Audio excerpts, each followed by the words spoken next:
Hello दोस्तों, हम फिर आ गए थे कहानी जुनून तेरे इश्क का, जिसको लिखा है इनायत जी ने और उसका क्रेडिट भी इन्हीं को जाता है।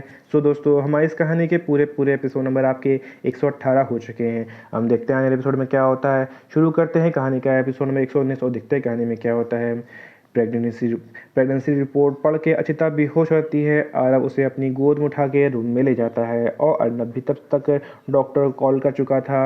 आरव रूम के अंदर जाने लगता है तो आरव उसे डोर पे ही रोक देता और उसे जाने को बोलता है। आर्यन आरव से एक बार अचिता से मिलने की रिक्वेस्ट करता, लेकिन आरव उसे अचिता की कसम देके वहीं रोक देता और जाने को बोल देता। आर्यन रूम के बाहर ही खड़ा हो जाता है। डॉक्टर आके अचिता को चेक करते हैं और बोलते हैं कि इनको किसी बात का गहरा सदमा लगा है। मैंने इंजेक्शन दे दिया है, थोड़ी देर में होश आएगा और ध्यान रखेगा कि इन्हें किसी चीज़ का स्ट्रेस ना हो। जितना हो सके इनको खुश रखिए। इतना बोल के डॉक्टर वहाँ से चली जाती है। आयरन भी रूम के बाहर खड़ा सारी बातें सुन रहा था। उसे खुद पे गुस्सा आ रहा था कि उसकी वजह से उसकी जान की आज ये हालत हो गई है। वो ये सब रोक भी नहीं सकता। ये सब सोचते हुए आर्यन घर से निकल जाता है और रोड पे बेहोश चल रहा था। उसे कुछ होश ही नहीं था। वो काफ़ी देर तक ऐसे चलता रहा कि अचानक से एक ट्रक उसके सामने आ गया और वो ट्रक वाला उसे हॉर्न भी देता, लेकिन आर्यन को कुछ होश ही नहीं था। वो ट्रक आर्यन को हिट करने ही वाला था कि कभी कोई आर्यन का हाथ पकड़ के खींच लेता, उसे एक ज़ोरदार तमाचा जड़ देता। थप्पड़ पहले ही आर्यन के होश में आ गया था और अपने सामने खड़े इंसान को देखता है और उसको देख के उसे कस के गले लगा देता है और ज़ोर ज़ोर से रोने लगता है। वो इंसान भी उसे रोने देता है। वो इंसान कोई और नहीं आ, वो इंसान कोई और नहीं आरव ही था, जो आर्यन के पीछे यहाँ तक आ गया था। आर्यन जब घर से निकला था तभी आर्यन ने एक बॉडीगार्ड को उसके पीछे लगा दिया था। उसे डर था कहीं आर्यन खुद को कोई गलत ना कदम उठा ले। बॉडीगार्ड के बताने से पहले ही वो वहाँ बॉडीगार्ड के बताने पर ही वो यहाँ आ पाया था और आर्यन को बचा पाया। आर्यन रोते हुए आरव को बोलता है कि मैंने कुछ भी नहीं किया, मैंने अचिता को धोखा नहीं दिया, वो सारे प्रूफ गलत हैं। रिया झूठ बोल रही है, मुझसे बदला ले रही है क्योंकि मैंने उसे रिजेक्ट करके अचिता को चूज़ किया था, इसलिए वो मुझसे बदला ले रही है। उसने बदला ले भी लिया। मैं अचिता के बिना मर जाऊंगा। आज उसकी जो हालत है वो मेरी ही वजह से ही है। तो तुम जानते हो ना कि मैं गलत नहीं हूँ, मैंने कुछ नहीं किया, मैं सब जानता हूँ। आरव कहता है मैं सब जानता हूँ, तुमने कुछ नहीं किया, लेकिन हमने उस पर ध्यान देने में देर कर दी। वो इंडिया जा चुकी है, पर मुझे नहीं पता कि तुम क्यों इतने कमज़ोर हो जो इतनी जल्दी टूट जाओगे। एक तूफान से ही टूट गए, क्या तुम इतने कमज़ोर हो? आर्यन अपने आंसू पोंछता है और बोलता है अब क्या करूँ मैं? मुझे अब कुछ समझ नहीं आ रहा। पहले तो अपने आंसू पोंछो, अपनी पढ़ाई कंप्लीट करो, अपनी एक पहचान बनाओ, खुद का एक वजूद बनाओ और मैं पूरी हेल्प करूँगा तुम्हारी। मैंने टिकट बुक कर दी है, कल रात की फ़्लाइट है और तुम जा रहे हो, और जब तक तुम वापस आओगे तब तक तुम्हारी अमानत मेरे पास सेफ रहेगी। मैं मर जाऊँगा उसके बिना। वो मुझे गलत समझती है, मैं उसे खो नहीं सकता। ये दूरी तुम्हारे प्यार को और बढ़ाएगी। बस तब तक एक खुद को संभाल लो और मैं अचिता को संभालता हूँ। ठीक है, अब चलो यहाँ से। आरव उससे बोलता है। नेक्स्ट डे अचिता को होश आता है। वो खामोश हो जाती है, किसी से कोई बात नहीं कर रही थी।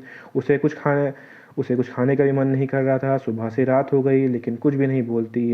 रात को आरव किसी के साथ अंदर आता है और उसके रूम में उस इंसान को देख के अचिता के आंसू फूट पड़ते हैं, लेकिन वो खुद को संभाल के गुस्से से इंसान के बोलती है जाओ यहाँ से, मैं यूएसए जा रही हूँ।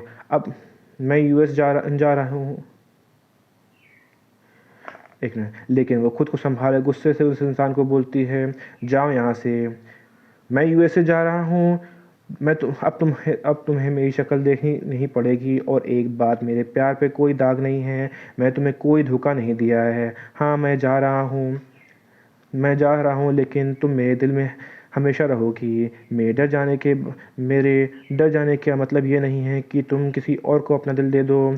हमारी आधी शादी हो चुकी है। मेरी पू मेरी हमारी आधी शादी हो चुकी है। पूरी मेरे वापस आने पर कर लेंगे। आर्यन बोलता है। इतना बोल के वहाँ से निकल जाता है। उसके जाने के बाद अचिता आरव के गले लग के फूट फूट के रोती है। आर्यन ने यूएस चला गया और अचिता को भी आरव ने उसकी पढ़ाई में बिजी कर दिया। फ्लैशबैक एंड आरव और आर्यन दोनों ही पुरानी यादों में बाहर आते हैं। मेरे पास अभी भी रिया के खिलाफ कोई प्रूफ नहीं है, और मैंने तो ये भी सुना है कि कि उसकी डिलीवरी हुई है, लेकिन उस बच्चे का बाप कौन है ये मुझे नहीं पता। आर्यन आरव से बोलता है, सब्र रखो, सब्र का फल मीठा होता है। आरव बोलता है और एक देवी स्माइल पास करता है। चलो, अच्छा चलो, अब काफ़ी रात हो चुकी है, कल तुम्हें सारी मेहनत भी तो करनी है। ऐसा क्या करने वाले हो तुम? आर्यन उससे पूछता है। आरव कुछ नहीं बोलता है और आर्यन के कंधे पे हाथ रख के अपने रूम में चला जाता है और सनम को अपनी बाहों में भर के सो जाता है। वहीं जब आर्यन रूम में आता है तो अचिता भी सो चुकी थी। आर्यन उसके माथे पे किस करता है और बोलता है, बहुत जल्दी सब ठीक हो जाएगा, फिर हमारे बीच की दूरी कभी नहीं होगी, और वो भी खुद को थमा के सो जाता है। यहीं पे कहानी का एपिसोड नंबर आपका 119 कंप्लीट होता है। सो दोस्तों, मुझे लगता है वक्त है तो मैं इसी में कहानी का एपिसोड नंबर 120 ऐड करता हूँ और देखता हूँ कहानी में क्या होता है। नेक्स्ट मॉर्निंग अचिता की जब नींद खुली तो उसे अपने सामने आर्यन का हैंडसम फेस दिखाई दिया। एक पल के लिए तो सब कुछ भूल के उस पे ही खो गई और उसके फेस पे एक बड़ी सी स्माइल आ गई। वो अपनी उंगलियां उसके फेस पे आने लगती है। अचिता के छूने से ही आर्यन की नींद खुल गई, लेकिन वो फिर भी सोने का नाटक करता रहा। अचिता थोड़ा ऊपर उठ के उसके माथे पे एक सॉफ्ट किस करती है और धीरे से गुड मॉर्निंग जान बोलती है। उसके बाद उसके दोनों गालों को भी अपने होठों से छू लेती है। अचिता की हरकतें आर्यन को अपना कंट्रोल खोने में मजबूर कर रही थी। अचिता हौले से उसके होठ को छू के उससे दूर हो जाती कि कहीं आर्यन की नींद ना खुल जाए और वो उससे कुछ पता चल गया तो क्या होगा। लेकिन आर्यन को सब कुछ पता चल चुका था क्योंकि वो सो ही नहीं रहा था। अचिता आर्यन से दूर होने लगती, लेकिन अब तक आर्यन के अंदर का आग लग चुकी थी। आर्यन उसकी कमर पे हाथ डाल के वापस बेड पे खींच लेता और खुद उसके ऊपर आ जाता। ये सब इतनी जल्दी हुआ कि अचिता को कुछ समझ ही नहीं आता, लेकिन आर्यन को अपने इतने पास देख के उसकी सांसें ही अटक रही थी। तभी आर्यन की आवाज़ उसके कानों में पड़ती है, जो बोल रहा था, बीवी सुबह सुबह आग लगा के कहाँ जा रही हो? इतना बोल के आर्यन अपने होठ अचिता के होठ पर रख देता है और उसे पैशनेटली किस करने लगता है। अचिता पहले तो उसे डर के कोशिश अचिता पहले तो उसे दूर होने की कोशिश करती, लेकिन फिर बाद में उसका साथ देने लगती। दोनों को ही जब सांस लेने में दिक्कत होती तो एक दूसरे से अलग होते। अचिता को आर्यन से नज़रें मिलाने में शर्म आ रही थी। वो आर्यन को धक्का देके वॉशरूम भाग जाती है। वहीं आर्यन भी अपने बालों में हाथ फेरता हुआ जिम चला जाता है। दूसरी ओर सनम ने पूरे रूम का नक्शा ही बिगाड़ दिया था। उसके हाथ में जो भी आया था वो उसको आरव के ऊपर फेंके जा रही थी। वही बेचारा आरव बेबसी शक्ल बना के अपने सामान को अपने और खुद को अपनी बीवी को एक सेकेंड वहीं बेचा आरव बेबस शक्ल बना के खुद को अपनी बीवी के जहर से बचाने की कोशिश कर रहा था। सनम आरव पे कुशन को फेंके जा रहे तो बोलती है, तुम्हारी हिम्मत कैसे हुई मेरा और बेबी को खाने की? पर मैं तो यूं ही किया था कि एक मिनट, तुम्हारी हिम्मत कैसे हुई मेरा और मेरे बेबी का खाना खाने की? पर मैं तो तुम्हारे कहने पे ही टेस्ट किया था। आरव बोलता है, अच्छा, मैंने सिर्फ टेस्ट करने को बोला था, लेकिन तुम तो पूरा ही साफ कर गए। टेस्ट करने का मतलब सिर्फ हल्का टच करो, लेकिन तुमने तो मेरी बातों को पूरा एक बाइट ही ले लिया। अब चुपचाप मेरा खाना वापस करो, नहीं तो आज मैं तुम्हारे घर से बाहर निकाल लूँगी, समझे तुम? आरव को समझ नहीं आ रहा था कि क्या करे, कैसे अपनी प्रेग्नेंट बीवी को संभाले। वो एक तो उस सिचुएशन में उसे कुछ कह भी नहीं सकता था, ऊपर से उसकी बीवी का मूड स्विंग इतना हो रहा था। आरव को तो समझ नहीं आ रहा था कि वो अपनी बीवी को इस वक्त कैसे हैंडल करेगा, क्योंकि अभी तक तो उसे कोई डिलीवरी काफ़ी टाइम था। आरव से जब और बर्दाश्त नहीं हुआ तो सनम के पास जाके उसकी कमर पकड़ के खुद से सटा लेता है और उसे किस करने लगता है। थोड़ी देर हाथ पैर मारने के बाद सनम शांत होती है।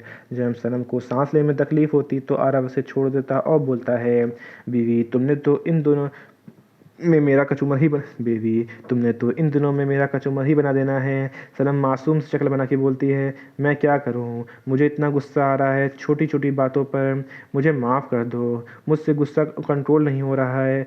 कोई बात नहीं, आरव कहता है, जितना तुमसे जितनी तुम खुश हो उत जितनी तुमने खुशी दी है उसके सामने ये तो कुछ भी नहीं है। अब ज़्यादा मत सोचो और शांत रहो। आज के लिए इतना ही। और यहीं पे कहानी का एपिसोड नंबर आपका 120 कंप्लीट होता है। सो दोस्तों, आपको एपिसोड 120 कैसा लगा हमें कमेंट करके ज़रूर बताइए। कहानी को ऐसा अंश ऐसा भाग जो समझ में ना आया आपका पता लगा हो तो भी हमें कमेंट करके ज़रूर बताइए। कहानी अच्छी लगी तो उसको लाइक कीजिएगा, शेयर कीजिएगा, चैनल को सब्सक्राइब कर लीजिएगा ताकि आपको हमारे आने वाली अगली वीडियो अब तक आसानी से पहुँच सके। सो दोस्तों, हम फिर मिलेंगे एक नई वीडियो के साथ, एक नए एपिसोड के साथ। तब तक के मुझे इजाज़त दीजिए। धन्यवाद दोस्तों।